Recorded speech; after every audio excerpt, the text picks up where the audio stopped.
I've never seen Camp Rock 2, but I also really liked Camp Rock 1. But guys, my first pop diva, the first pop diva I loved was Demi Lovato. Did I tell you guys this? The first mainstream, no, not the first. The first mainstream concert I paid for, I went to my own volition, was for Demi Lovato. But, which is fine and all. But it was, it wasn't just, it wasn't just Demi Lovato. This was years ago. And I paid for me at that time, it was really expensive. And I was in a really shitty 300 seat or whatever. And I could barely see Demi Lovato. It was But basically I went there by myself. I went to the concert by myself because I didn't know anyone else who was a big Demi Lovato stan. And I'm always afraid of asking people to go see things with me. But anyways, the point is, that's what, so I went by myself. And I forget that shows always have openers, right? Because I don't really give a shit about the openers usually. So I'm just but as my first concert experience, I didn't realize that when you go to a concert, they don't show up on time. The actual show does not start for at least 2 hours. Because the opener, first of all, the concert will start late. And then second of all, there's going to be an opening band or a few opening bands who will perform to rev up the crowd, right? So, but this was my Weeb concert experience, so I didn't know. So I go there on time. I sit among all these teeny boppers who are normies. And at this point, my normification didn't fully set in yet. So I was kind of uncomfortable with all these normies. And then, and I'm sitting there sipping my Coke or whatever the hell I got, really kind of nervous and confused. I also messed up because, I don't know if I told you guys, I have a really bad fear of heights. And the 300 seats or whatever that are up in the nosebleeds are really high up. So I was trying my best not, it was confused. It was a really careful balancing act. I was trying not to stare down at the floor and think about my impending death, but I also had to look down to look at the stage. So it was really tricky. Let me catch up, sorry. Anyway, so it was really awkward, and I was sitting there confused, nervous and anxious because I hadn't started getting medicated yet.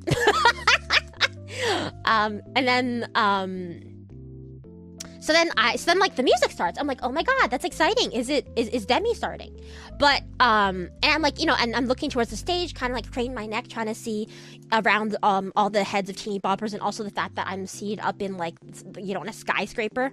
And then I see and someone finally comes on stage, and I'm like, yay, and I'm cheering. I'm really excited for whoever's on stage. I'm like, oh, it's Demi. Demi's coming out. But then I start getting confused because there's a bald head, and Demi isn't bald yet at this point. Demi still has hair. So this bald person appears on stage, and they're kind of a bit rotund, they're rounder, and they're wearing a varsity jacket, and I'm like, that's not Demi. Who is that? And then, not to mention, they don't have any instruments on the stage or anything, and they just have a mic. Was it Howie Mandel? Nope. Try to guess in a second. I think it'll be pretty obvious. And then everyone in the crowd, I looked to my left and right. All the teens seem really excited for this person. I'm like, oh, okay, maybe it's someone I should recognize. And then the music starts playing, and it's not. And I recognize the song, but it's One Direction or something, And I'm like, that's definitely not Harry Styles or any of the other Directioners. It's definitely someone different. It was Captain Leo's Pitfall. You're kind of close, actually. but then the One Direction song stops suddenly, and you hear a record scratch, and then the guy on the stage, he holds the mic to his mouth, and he says, another one. And then another song starts playing, and everyone's saying the words to this. And when he says another one, it happens again. The popular song that I recognize, but it's definitely not by him, stops, and he goes, and the crowd with him goes, another one. Yeah. And I have no fucking idea who this guy is. The best. It would be years later I would find out it was a man called DJ Khaled, who famously does not do cunnilingus, apparently. Anyways, they kept doing it, and I was very confused. And it was just other people's songs, and they kept saying another one. And then he stopped halfway through his opening set to start they started projecting a PowerPoint where he starts showing his son. he's like, I love my son. I want to be a really good role model for them. I'm like, oh, that's sweet. That's cute. And then he starts doing more sets of other people's songs. And then he stops after like a while. I'm like, oh, is he finally playing his original music? And he's like, thanks for that, guys. Get ready for Demi. And he leaves the stage. And I was like, he didn't sing anything. He didn't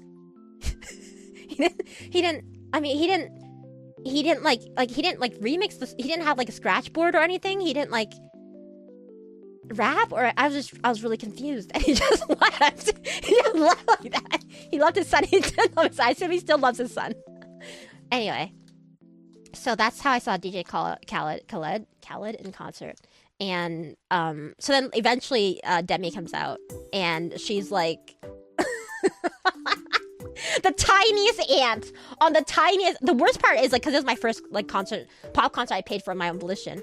It was really rough, because like, if you guys have never been to a concert, or like even a pop concert specifically for a big like mainstream artist, like they have a lot of set changes, and they try to use the whole stage and arena so that, you know, everyone in the audience can see them. So they would be like moving around the stage, and then they'd move to a different, like a stage B or something at a different area. But the problem is that for me, I was in like a really shitty nosebleed seat. So I would like, there was only one specific angle where I could kind of see their face, kind of. So whenever they moved to a different spot, I was like, please, no, Demi, go back to that one. Go back to that one. It was a good one. So, and the acoustics in the stadium were really bad too, actually, for pop music. I think it's not meant to be for pop music. So, it was just me trying to. I was like, oh yeah, cool for the summer. I think she's at that part, and I was trying to sing along, but also I couldn't hear that well, and I couldn't see her that well, and I was trying not to look at the floor too much because I was afraid of dying from heights. Anyways, 10 out of 10, great time.